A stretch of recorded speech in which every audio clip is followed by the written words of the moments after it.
Welcome back to Stache Club Wrestling. My name is John Moonsalt. Today we are going over the yays and boos for last night's Raw. I asked you on Twitter to give me a bunch of your hot takes. I'm going to give them a yay or a boo. Yay and boo just means yay means agree, boo means disagree. It's nothing more than that, trust me. Before we get started, I want to let you know the podcast this week will not be on, today or Wednesday. It's going to be a little late. I'm thinking Thursday. And then secondly, all the usual stuff. Subscribe, leave your likes, leave your comments. What's your boos? What are your yays? And please follow me on everything and check out my own channel. Everything's linked in the description. John Moonsalt. All right, let's dive into this first one. This first one here says, running back Gunther and Jey so soon is stupid to me. Why not save it for longer down the road? It feels like we just ended the feud between the two. Now it seems to be starting all over again. I gotta work this one out. I'm not sure where I'm at right now. So I see both sides of the coin. The one side of the coin is like, hey, rematch clause.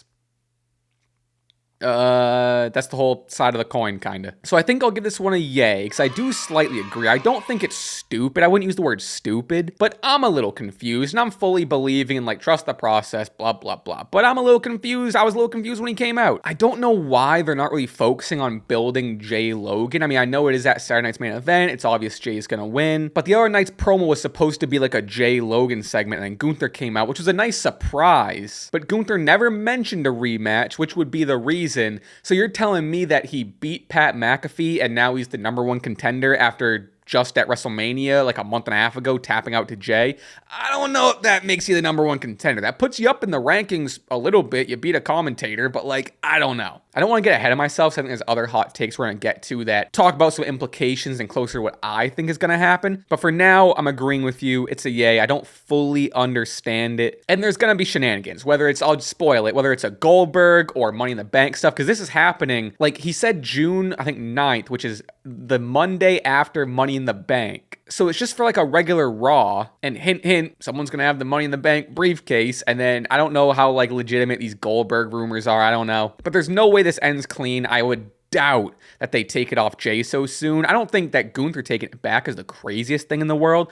I just don't know about yet, and I think that's kind of where you're getting at. We're sure, wait down the line, revisit it, Gunther kind of becomes stronger, and he beats Goldberg, and he beats every commentator that steps in his way, and then builds himself back up, whatever. I agree it's too soon. I'm very confused as well. This next one says, Julia and Roxanne should have won. All you did was kill their momentum as a team just for Rhea to go after a women's championship again. You can give her a break at the very top of the card. Sometimes it won't hurt. Okay, I'm gonna give this a disagree. I'm gonna give this a boo, because I don't think losing to the current greatest in-ring women's wrestler right now in Io Sky, also the current world champion, and also Rhea Ripley, also one of the greatest women's wrestlers of all time, especially right now. She's been on top of the world, former world champion, blah, blah, blah. I don't think losing to those two is the craziest thing in the world, and you're not even a real established team. Julia and Roxanne, I guess, are more of an established team than Rhea, Io at this point, but they're still a little new in terms of teaming up, if that even has anything to do with it. But I think even just base value, it is Io, Rhea, and on paper, these are two, call-ups, who knows, two new people from NXT coming up and challenging the big dogs, So I don't think it killed any momentum. I think it was honestly a great way to introduce them to the main roster crowd. I feel like maybe a lot of people aren't as familiar with, especially a Julia. Maybe they're familiar with Roxanne, but everyone looked good in this match. And I think that was the most important thing. Sure, I fully understand, maybe rolling your eyes at Rhea in another world title picture, blah, blah, blah. She always gets these chances, give someone else a chance. I get that. I'm not fully on that side because I'm just a Rhea fan. I think because it's her and Io, they're going to cook and go crazy. And I also like the story being told of Rhea now is accepting the fact that she's not champion. She's accepting that, hey, the best is champion right now. I want this back, but it's mutual respect. We're not doing heel shit. We're not doing cheating to win, nothing. That look toward the end of Raw and the look at the title was our mutual respect. But I'm coming. I'm still coming for this, but just so you know. So yeah, I get where you're coming from. Don't really agree on a lot of it, but I get where you're coming from. I think this is something that we'll look at maybe down the line of where Rhea's at in a month or two, and then is that still kind of an eye roll moment? Oh, she's still in this picture. She's still, All right, speaking of keeping people out of the title picture, this next one says, keep Gunther out of the title picture. Like he said, he's been champion for 80% of his career. Let him have a Roman-like post-Mania 40 run after SummerSlam where he's just in some pretty great feuds. Hell, the build for his fight with Pat was more interesting than his heavyweight run. Okay, so this kind of goes back to the first one, just kind of like, oh, if Gunther isn't the number one contender, what else could he be doing? So I'm giving this a yay, mainly because, again, it goes back to the first one, where I'm just kind of confused and wondering why Gunther so soon? Like, what shenanigans are we going to do? Is that going to make Gunther look worse via just a cash-in or Goldberg interruption or what have you, right? He's one of these wrestlers that they've definitely leaned on to have a title, but I think he's honestly like The Undertaker, where he doesn't need a title. He can just be this unstoppable force, this scary guy, one of the greatest in the world, and build up to that. And every now and again, you get a world title, whatever. But I think he's so good and his character is so good as just like the wrestler. He is a wrestler. He's the ring general. I think you can lean on that and, like you said, do similar feuds with a Pat of just, people who are stepping up to him and him needing to just swat people down. I wish he maybe swatted Pat down a little more, but that's a different, hot take. That's not even in here. However, glass half full, but then maybe pouring that glass fully out. I do think after the second feud with Jey, I don't know if Gunther's winning this. Like I said, there's so much shenanigans that could happen. I think Jey's going to retain. So I think this is going to lead to some Gunther feuds, or at least one feud outside the title picture, post Pat, post that match with Jey. Maybe I'm leaning too much on the Goldberg stuff. I don't know. I think the internet is just in my head now, but I think we're going to get it. We just need to get past whatever's going to happen on June 9th. This next one says, AJ versus Finn was great, and the match next week with Penta and JD could very well be even better. I agree. This is a yay. This is a yay, because it was good. I'm mainly agreeing that I think Penta and JD added into a tag match is going to be even better, because AJ and Finn didn't go out there really and give us a 5-star. Not that they weren't shooting for that. And I get it. It's a Raw. There's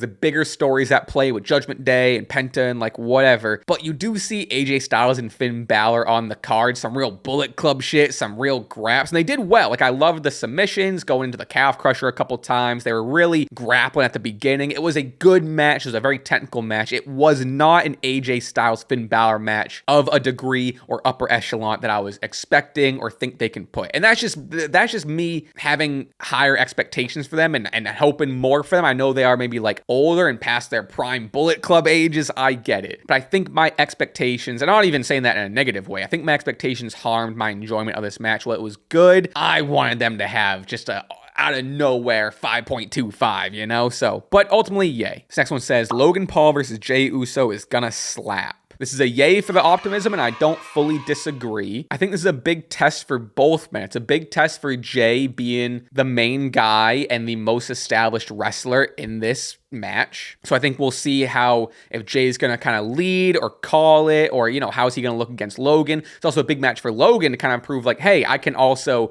carry my weight against someone who's not like a Seth Rollins or a Roman or a big name, right? These two also have great pace. They're also very athletic. So I'm pretty optimistic. I'm kind of learning from Pat versus Gunther. It's just like, hey, be optimistic, because Pat versus Gunther, which I got a lot of hate for it, apparently, was my match tonight at Backlash. So I'm keeping an open mind, and I think you're doing the same, so I'm giving this a yay. All right, this next one says, if the mini Sheamus / A-Town Down Under feud doesn't end with the Theory face turn on Waller in the upcoming weeks, then it's a disappointment. 1, been teasing the Theory turn for months, perfect time for it, agree. 2, could have had Sheamus return against Rusev and start an awesome feud. To the number 2 point, I think there's still time for that. Rusev is still new, Sheamus just came back, let's do this stuff. They'll eventually come together. I believe after the Rusev vignette of him just saying whatever he was saying, they did show Sheamus. Granted, it was in, relation to this A-Town Down Under stuff. Apparently during commercial, I didn't see it. I was too busy playing Wordle with Stream. But apparently during commercial, Grayson Waller did his thing again where, or the other way around. I think Grayson Waller got Theory into a match with Sheamus or whatever for the commercial, and they kind of did it back on TV with like Sheamus in the back with Tozawa and all them. And that's kind of been the story, is Grayson Waller kind of screwing over Theory and being like, oh no, like you fight him, you got this, put him in a match with this, whatever. It has been so stretched out. I don't know if they're just waiting for the perfect timing. I don't know what's going on, but I do agree. So this is a yay. I don't think I said that yet. This is a yay. And I'm also glad that you didn't just like go to default, like he's going to be the third man in the Seth Braun Breaker group. He has to. I don't think, not necessarily, at least not yet. Do the turn with Waller. do a feud. I think they can have a great feud. Then over on the other side, once Sheamus is kind of out of the picture and the feud or the turn happens, then go with Rusev and you got 2 great feuds out of it. Bada bing, bada boom. All right, next one, we're going back to Jey Gunther. This says, having Jey in so many feuds right now feels like he's going to get cashed in on after Money in the Bank. After the Raw match with Gunther. Okay. So this kind of goes back to what we were talking about, what I was hinting at. I think. First of all, what am I giving this? What am I giving this? All right, this is a yay because it's just a yay. It's just a yay because I do think there's a cash that's going to happen. My theory, let's put the tinfoil hat on. My theory, my Austin theory is that, like you said, this is happening the Monday after Money in the Bank. Who's my favorite to win Money in the Bank this year? Sami Zayn. Sami Zayn, good friends and history with Jey. Sami's also been kind of acting sketchy towards Jey a couple weeks ago. Also kind of maybe standing behind a CM Punk or whatever during, like, you know, when he helps him out with the Seth Rollins stuff, whatever. So I think, be it in tandem with Seth and Braun's faction or not, I don't think that really matters, but it'd be cool if he joined them. There has been teases with Seth a little bit, but I'm thinking Sami cashes in on Jey, whether it's post-match, in the match, whatever. Honestly, probably like in the middle of the match or something. I think you can. Sami also has a history with Gunther. That's who he won the world title from at WrestleMania 40. Not the world title, the IC title at WrestleMania 40. There's so many stories. There's so much connection. I think Sami is the perfect guy. You finally get that feel-good moment. Granted, he'd be a heel. You finally get that feel-good moment. Unless he cashes on Gunther. I don't know. There's so much stuff, though, that you can play into this as maybe it's a reason why Gunther loses. You know, as of right now, you're kind of like, which I think is a lot of people's problem, is like, Jey Gunther already again? Like, there's no way they can have Gunther lose twice. Like, what's their excuse gonna be this time? This is the excuse. Sami Zayn cash in. Whether he attacks Gunther, stays face, I think he's gonna turn heel, take out Jey with post-match or wherever it happens. It solves a lot of problems. It adds a lot of stories. It ties up a lot of things. And you do get that, be it heel, feel good moment, like I was about to say, of Sami finally getting a world title. It's perfect. Book it. Give me the pen. All right, next take is Becky Lynch's promo and heel persona isn't working. She felt too similar to heel Cena based on her reasonings and actions to the fans, just without her ruining wrestling. Having 2 disconnected heels being so similar just makes for a redundant programming and dilutes them both. God, I am so on the fence with this because I agree up until last night, and we'll talk about why last night's different, but up until last night, I haven't really loved Becky in this heel role. I think she's a better face. I think it would have worked out better if she became returned as a face. And during her promo on stream, I even make a note of when she was saying, like, you fans always, turned on me, or you were fickle, or you always did this, whatever. It was very Cena promo the past couple weeks. However, that promo as a whole changed my mind. Sure, it is close to like John Cena's. I get it. I think we need to tweak the reasoning, but I love the fieriness. I love the passion. Her still mentioning Lyra and that still kind of confirming that feud is probably still going to go on. Also, just taking shots at who I thought was going to just be Bayley specifically, but really the whole division in the back, saying, at the end with like, you're going to know like the man holding you down. Like you think, and basically I think saying like Becky Hogan stuff without fully saying like, I'm going to be Becky Hogan. I'll be Becky Hogan if you want me to. Sure, I'll bury everyone. Who gives a shit? She was saying stuff like, now I'm going to be everything that you say I am. Word to Pat McAfee making an Eminem reference. Sure, I'm going to be selfish. If you say I'm selfish, I'll be selfish. If you say I have an ego, I'll have an ego. If you say I do this, get special treatment, whatever, the rest she said. So again, it's the slightest boo, because before last night, I was way more in your camp. However, that promo gave me a lot to chew on. So that's where I'm at with that. All right, last one of the day. This says simply Seth's best outfit to date.